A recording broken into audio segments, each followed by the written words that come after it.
Cross Street Castlecliff is an arterial route that cuts through the old town to meet up at Heads Road, which connects Castlecliff Beach to town via the industrial area.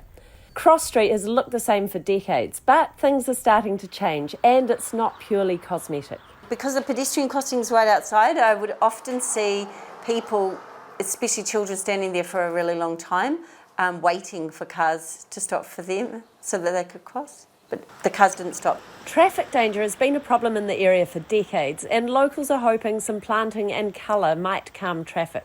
And they're already getting a good response. Well, I do a walk every morning, and I just noticed how bright they are, and they actually came in handy yesterday to be a seat for me and my daughter in that sweltering heat.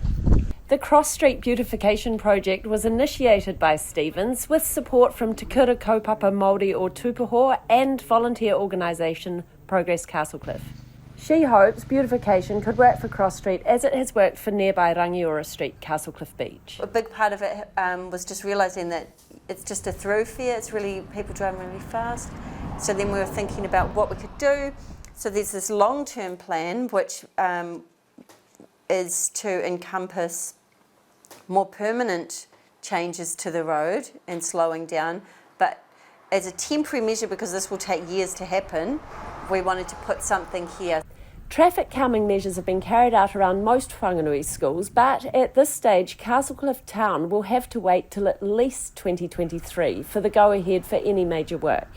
In the meantime, planters have been installed. We got them in place before Christmas, which was all quite a rush. Now that everybody's back from holidays, we can get a plan together of how we're going to make this more public so that we can invite the community to have their input about what they would like to see in the street in the short term and also in the long term, because these ones will be here for about 4 years because it needs to go into the council plan to make the more permanent changes, which will probably take away the planters and make them more in-ground gardens. A meeting will be held at Te Kura in late March, inviting residents, businesses and the many workers in the area who shop there. On the table for discussion, road narrowing, calming bumps, shifting of the pedestrian crossing and beautification. This drawing's just a work in progress, really.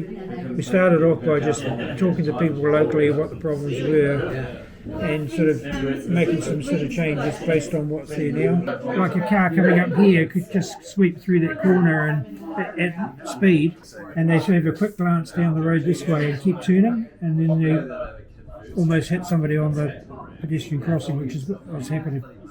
We hope to have people's input of what they would like to see on the street and then start to incorporate those into a drawing, which we can then give to council. For people who can't make the meeting, there will be suggestion boxes at Ladybird and local businesses. And there are plenty of other things to do. We would like artists, local artists, who would be interested in collaborating to hear from them, and mural artists especially, because there's quite a few areas that could have paintings. The work so far is the result of donations from several Whanganui businesses and volunteers. Everything's been donated so far. So McDonald's Concrete gave us some of the rings that they had in their yard.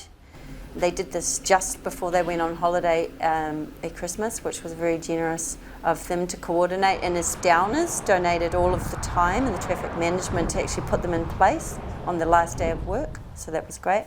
Other contributions include Rosine's donating paint, Jurgen's donated railway sleepers to make the seating around the planters, and local artist Ahu Te Ua will paint the planters outside the hotel. Easy Earth Compost has donated most of the compost. Coast Care donated their time to help fill those with compost and the mulch. And the plants, we've been having donations from the community on the Progress Castlecliff Give a Little page.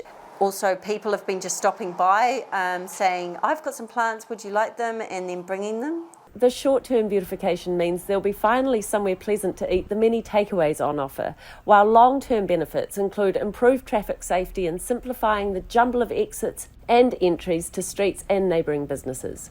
There are no costs yet, but it's likely that upgrades to Cross Street will be eligible for funding from Waka Kotahi. Georgie Ormond, Local Focus.